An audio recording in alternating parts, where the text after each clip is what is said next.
Hi everyone, welcome to another piano video here on the Merriam Pianos YouTube channel. In today's video, we're comparing Bechstein's A124 with Schimmel's C130, two phenomenal full-size upright pianos.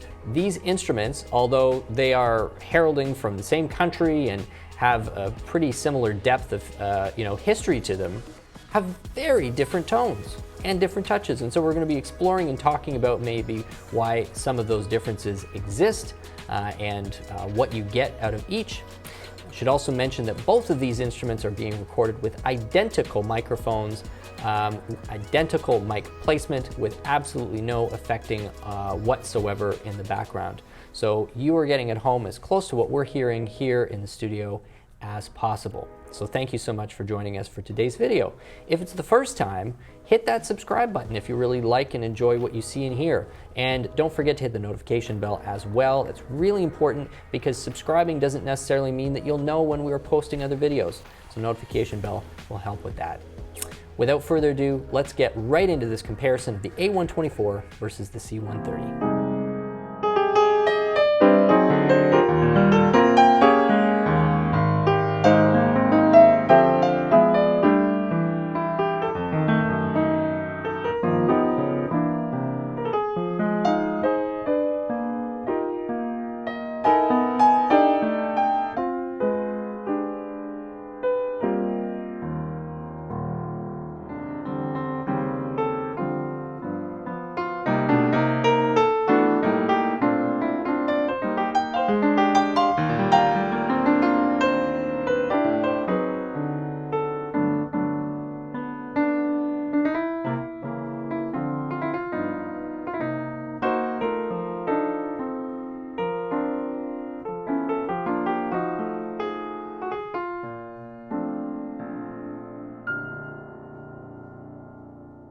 I have spoken about the Bechstein A124 in several other videos, obviously the ones about the A124, but I make mention of it here and there because it's an instrument that has impressed me from the very first moment I had a chance to sit down in it, which was, I believe, Winter NAMM in Anaheim back in 2016. Bechstein had the new model there.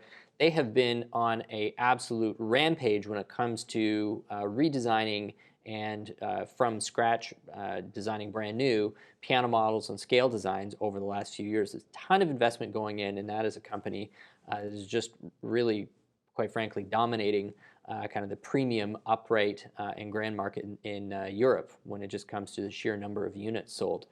And this is one of the pianos that has become one of their top sellers. I get it. It's easy to see why. Before I knew any of that, I sat down at the piano and I was really floored at the depth of color that was coming out of that instrument, the evenness of the response, all kinds of things. I've already, as I said, mentioned this in other videos. So it remains a favorite of mine. On my other side is the Schimmel C130. And the C130 has a fantastic reputation in the industry as well. And what is unique about both of these pianos is they're both full German pianos. You know, there's no punches pulled. It's not like this is just a German tag, but they're both, outsourcing this to some combination of an Eastern European factory and a Chinese factory or whatever. These are both German products, but they are mid-range German products according to both of the companies, because Schimmel has their concert line that's above the classic line. So this is a classic series. And Bechstein has their Residence series, which is their name for uprights, which really fall into the same class as their concert grand. So I unofficially refer even to those upright pianos as part of their concert class. So the C118 and C124, of course, the granddaddy of them all, the Bechstein Concert 8. So this is part of their Academy line, which scales back several aspects of the concert line. The soundboard is a bit more simple in its design. The bridge is a little more simplified. It's using a slightly lower grade hammer. A number of factors that just make it a slightly different beast, but mercifully also cuts the price in about half versus what you'd pay for the equivalent concert level instrument. So it's pretty apples to apples. But what's really fascinating about this, and I always love anytime we uncover this, is the musical difference that these two pianos have. Just because it's German, just because they both have great reputations, just because one is even bigger than the other, really doesn't mean that you can draw any conclusions off of the specs as they appear on paper or the heritage as they appear on paper. These are two pianos that musically behave very, very differently, but deliver a refined musical experience in both cases. It just depends on what it is that you want to get out of your piano. So when you get to this level, it's like comparing fine food or fine wine. There's no hard rights and wrongs or hard yeses and nos. This is all about shades and nuance and personal preference. But where somebody like myself can at least help a little bit is just to share my experience and some context for people out there who are really interested in learning more about these pianos. Before we go any further, let's hear them in action and just kind of appreciate the immense difference in tone that these two instruments present to the player. I'm going to start first with the Bechstein.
One of my favorite pieces, Like Somebody in Love. Got to get into the habit of doing that because often I will just sit down at the pianos and riff, and so many people comment like, "What was that song?" Most of the time I have no idea because it's just kind of being made up on the spot. But every once in a while I will play a pop tune or a jazz tune, and I should, mention what that is in the moment. Makes it a little easier. So here's the same.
Vastly different sounds.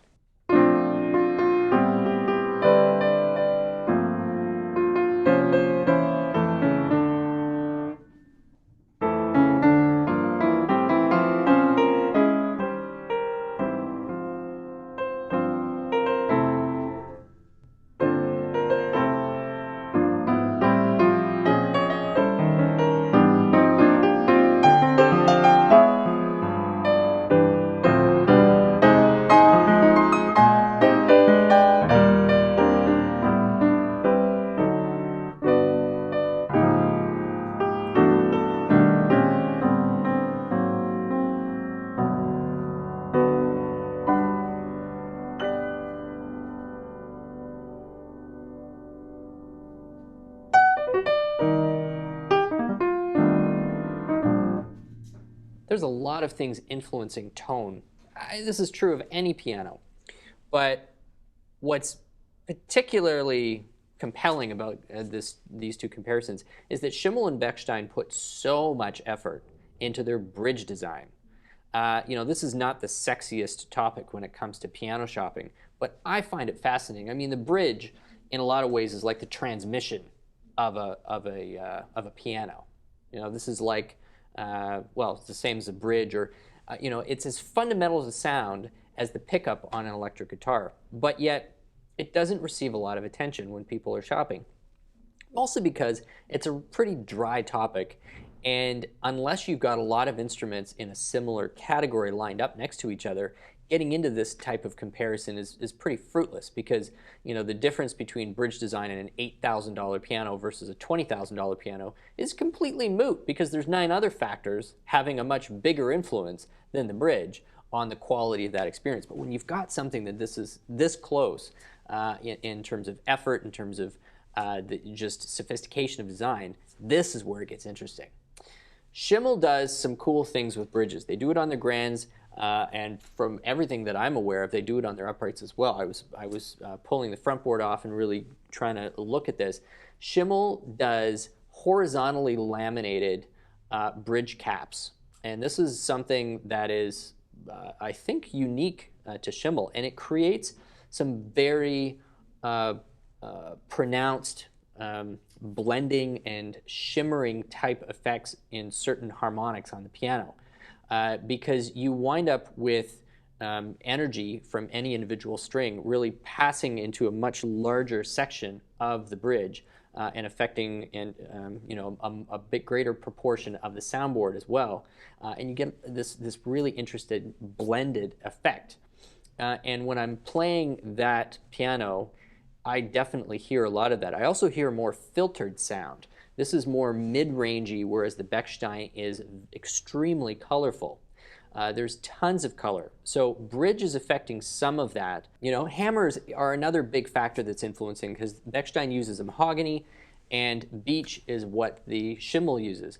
Now, mahogany is one of the lighter, denser woods that you can use, and typically the lighter the hammer, no matter what material you're using, the less time it spends on the string, and the greater amount of energy transfer, efficient energy transfer, you get into the string. Beech, from my understanding, has a slightly heavier weight to it for the same amount of wood. So there's going to be a difference in how that transfers energy to the string, how long it stays on the string, even if we're just talking about literal milliseconds of difference, and that creates a different tone. It creates a different harmonic profile. So between the bridges and the hammers, you have 2 instruments that have taken different approaches, and that is going to inject a different harmonic profile into the soundboard. Then it comes to a difference in the soundboard, and this is actually a fairly significant one, because the Academy does not taper its soundboard. And so here's where a tapered soundboard versus a not tapered soundboard tends to show up the most, which is in your lower dynamic ranges.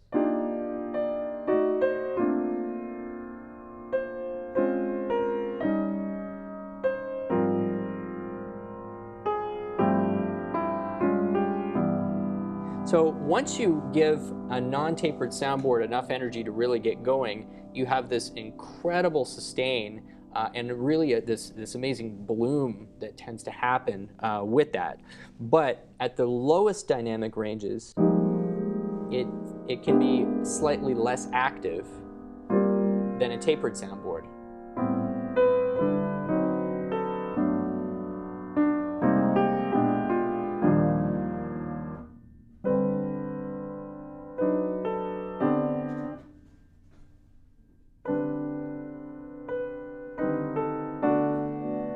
So at the absolute bottom volume ranges, the Schimmel sings a little more at your pianissimo range.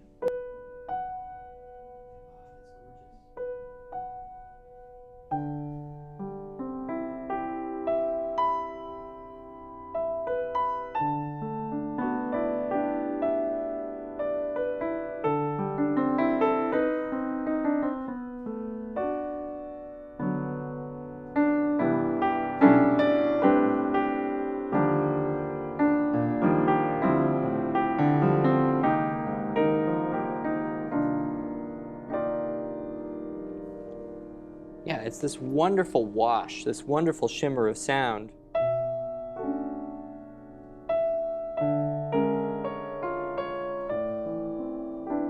In a full tone, its complete tonal profile is being activated at the lowest dynamic ranges. And this is one of the things that tapered soundboards tend to give pianos.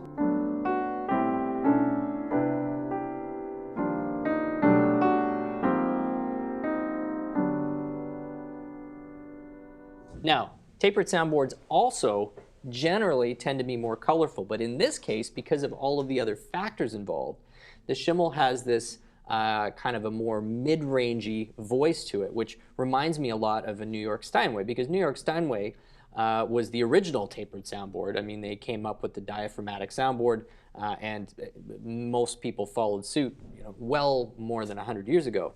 But because of other materials and influences in their design, that piano also tends to be a little bit more mid-rangey in its tonal presentation.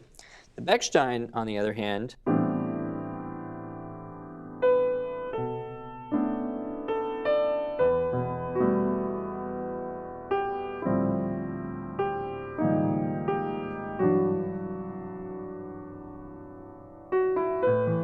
isn't quite as clear as the Schimmel in the lower dynamic ranges, but as soon as you get up around kind of a mezzo piano,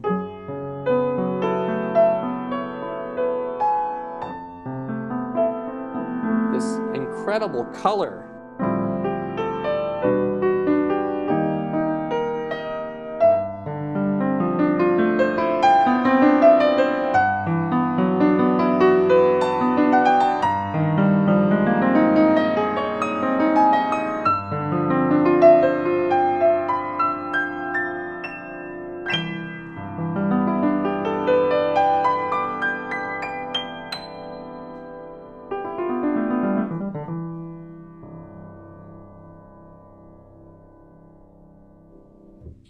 So a lot of that color is coming from the grade of spruce that they use. This is, of course, my impression. This is my opinion.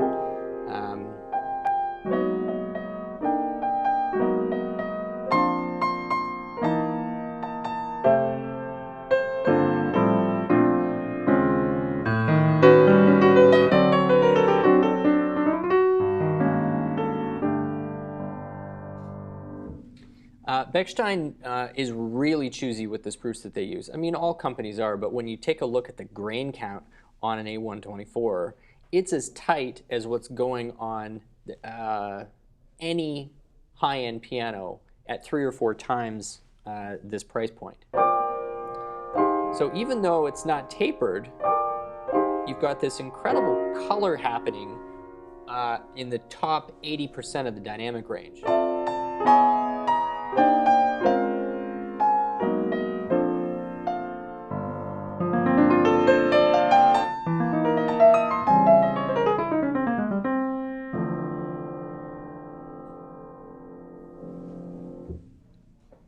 So that's a brief description of the kinds of differences in tone overall I hear between these two pianos. Now let's compare bass ranges, because this is an A124, slightly shorter piano, but you actually have a lot more energy and attack out of the bass on this one. But on the Schimmel, you've got a little bit more warmth out of the bass. So here's what the bass sounds like on the A124.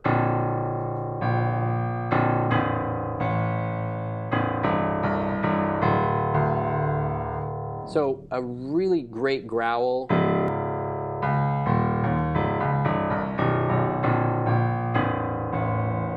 And a terrific consistency in those bass strings. You know, I made mention of this before.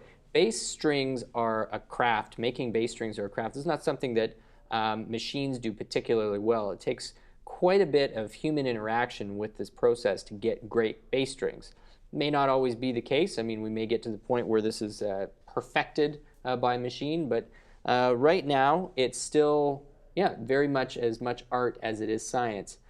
And when you get a piano where every single copper string on the piano has that consistent tone, you know that the company has spent quite a bit of money at some point along the way to get their string winding under control, and or they're being very choosy with the strings that actually make it on the piano.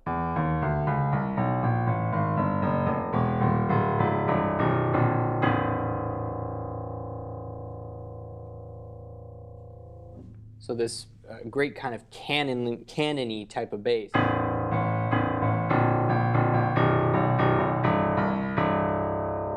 And a lot of emphasis kind of in the second, third partial. When we get over to the Schimmel,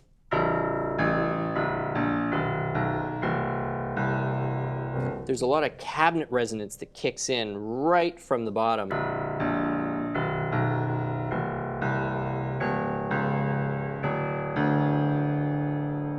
So there's a bit more warmth that hugs some of those bass notes.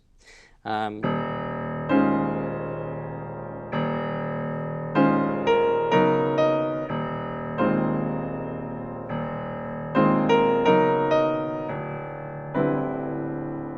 to my ear, a little more of the fundamental.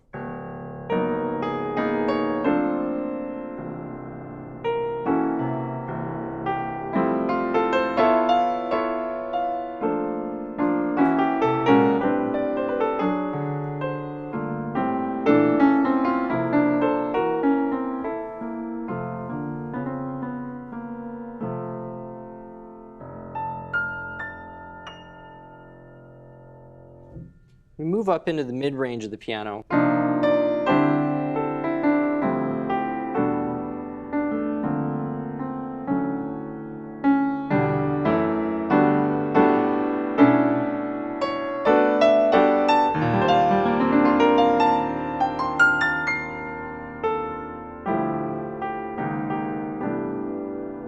Yeah, that shimmer, that blend you get, it's like when you're hearing a Schimmel, it's like it's already been mastered or something. I mean, this such a gorgeous envelope around that sound.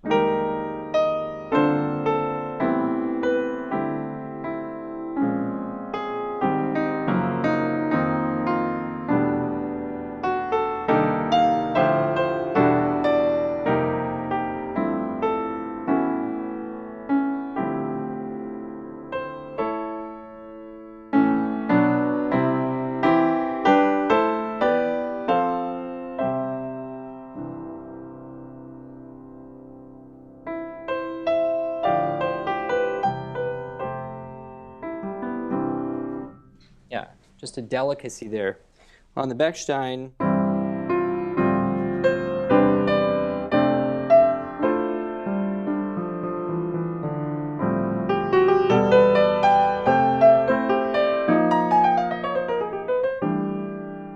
slightly less controlled, envelope. There's just more of everything happening. There's just more color, and some of that color sort of colors outside the lines. And so it's very hard to get both. I mean, if you want both, go get yourself a Concert 8, which does that brilliantly.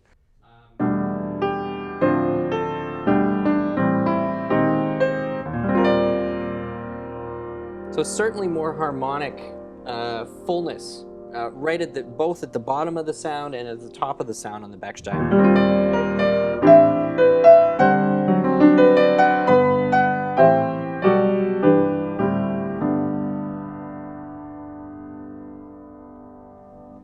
We continue up.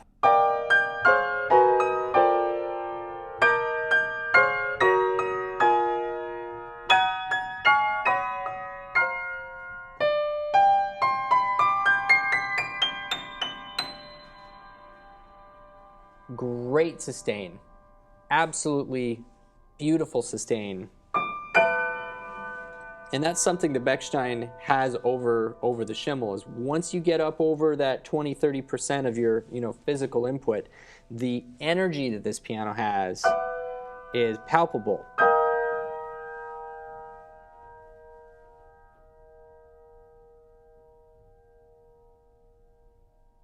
That's not easy to do.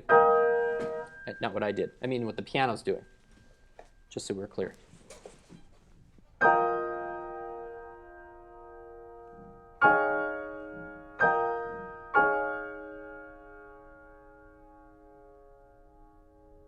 Also gorgeous, but just a slightly faster fall off from those fundamental tones.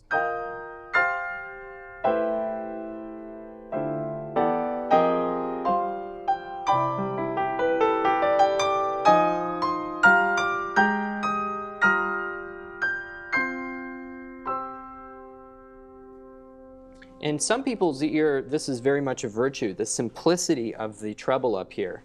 It's less colorful than on the Bechstein. It's very clean, it's very clear.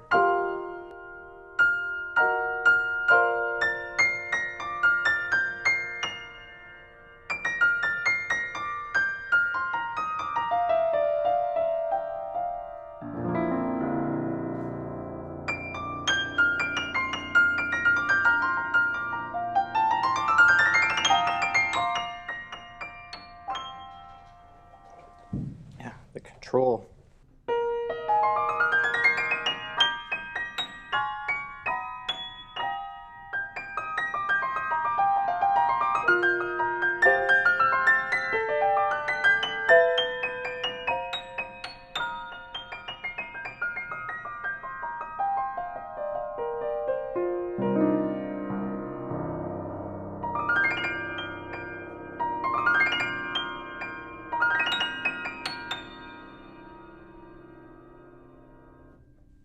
So different.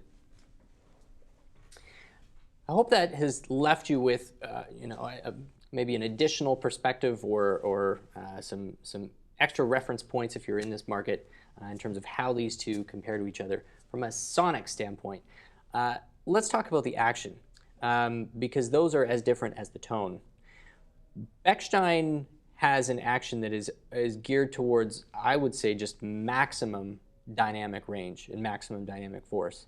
It feels like a deeper action to me. It feels like there's much less of a kind of a hard dynamic limit on this, and there's less of a physical sensation of hitting that limit as well.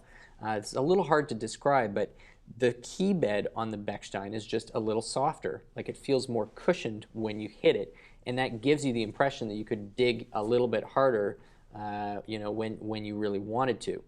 The Bechstein is slightly trickier to control for people who are arriving at acoustic pianos for the first time. This is a professional instrument.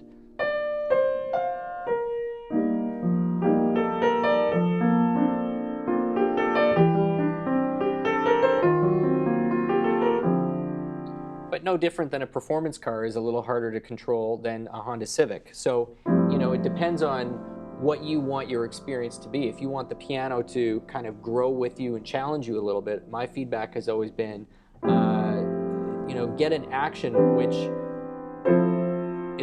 is where you want to be in a few years.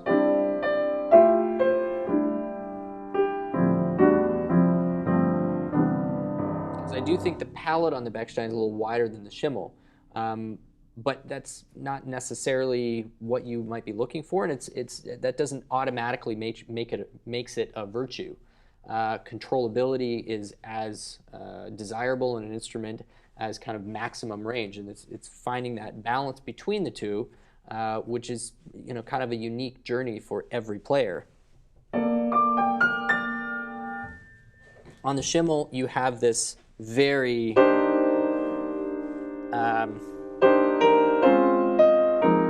firm sense that you are at the bottom. You can feel it. It's like it's hitting this solid wooden wall at the bottom.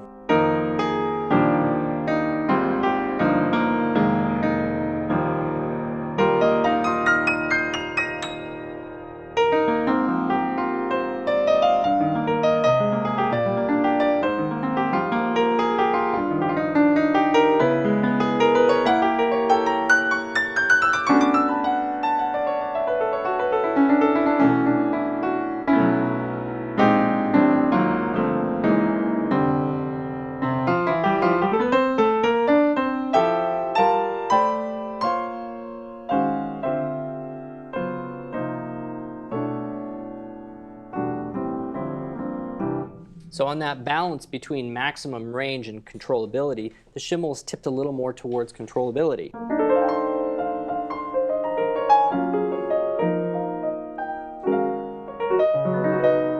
Which a lot of people may find more comfortable.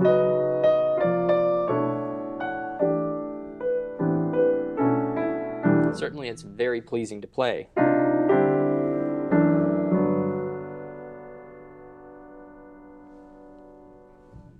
The Schimmel uses an interesting texture on the top of their white key. It's a little more glide to it. It's synthetic, obviously, but it's not nearly as glossy as what you get on most other German pianos.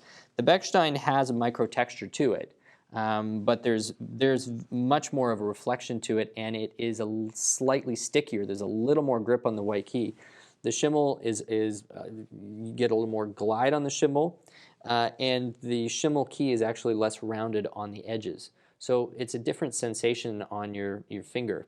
Pay attention to that action and how it responds to you, how you respond to it, and your playing style when you're on these two instruments. Play through a variety of different styles, because I find that it often goes unnoticed, the difference in how companies choose to round the sides of their white keys. But after playing a piano for a couple hours, that's going to have a big impact on the comfort level depending on your playing style. So don't ignore it. It's definitely part of it. Both of these actions are designed by Bechstein. Or sorry, I shouldn't say that. This action is designed by Bechstein, assembled by Bechstein, parts from Renner. Same thing with Schimmel, parts from Renner. But Schimmel, I'm not actually sure whether Schimmel assembles those actions themselves or whether they get them fully assembled by Renner. But they are not the same design, even though they source from a very similar company. Bechstein, in a few years, it wouldn't be surprising to me at all if their entire action department was in-house. That's something that they've been really trying to do, is completely shore up their entire supply chain. That's why they moved hammers in-house. Because the market, the German piano market's just shrinking a little bit. So, to protect the sources. So we'll see what happens there. But just to summarize, we've got slightly more controllable action for people who are looking for that, or players coming in as a little less experienced might appreciate that. The trade-off is a little less dynamic range out of that action. Also, a different feel on the top of the keys.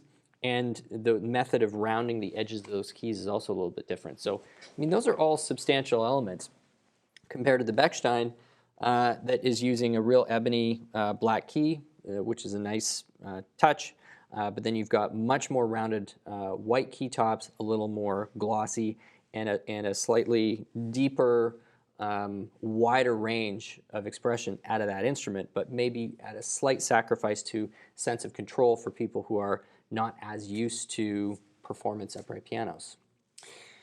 The cabinetry on these pianos is not totally dissimilar, but if you take a look at the Bechstein on the back, and we'll get some B-roll here, there seems like a slightly greater attention to some of the finishing details. This is maybe a little more personal in terms of the preference or what I would see as being a greater level of detail. The way that they have muted the soundboard in some of the dead zones is a little more extensive than what Schimmel's done. But that also speaks to the tonal philosophy as well. Schimmel has this gorgeous shimmer, so deadening the soundboard all over the place isn't necessarily what they're going for. It's like this gorgeous blended, lovely, singing tone out of the Schimmel. Where Bechstein is really about lots of range, lots of color, and when needed, lots of color. Both pianos are available around the world, and both pianos are fairly close in price. It depends on your market, depends on your dealer.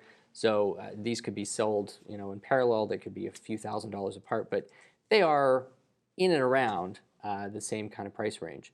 So it's been a lot of fun to do this apples-to-apples comparison on these instruments. If you have a chance to play them both side by side, please do, because this is only just one other perspective on what might be a fairly extensive journey to find your instrument if you're on the hunt for it. But we do appreciate you stopping by to spend a little bit of time with us, to hear these two beautiful instruments, and to learn a little bit more about piano making, perhaps. If it's the first time that you have done so, then please subscribe, because we'd love this for not to be your last time coming to see us. Come and be part of our community. We'll respond to comments when we can, and certainly you'll be amongst a whole host of piano lovers from around the world. Hit that notification bell as well. My name is Stu Harrison. This has been Merriam Pianos on YouTube, and we'll see you again soon.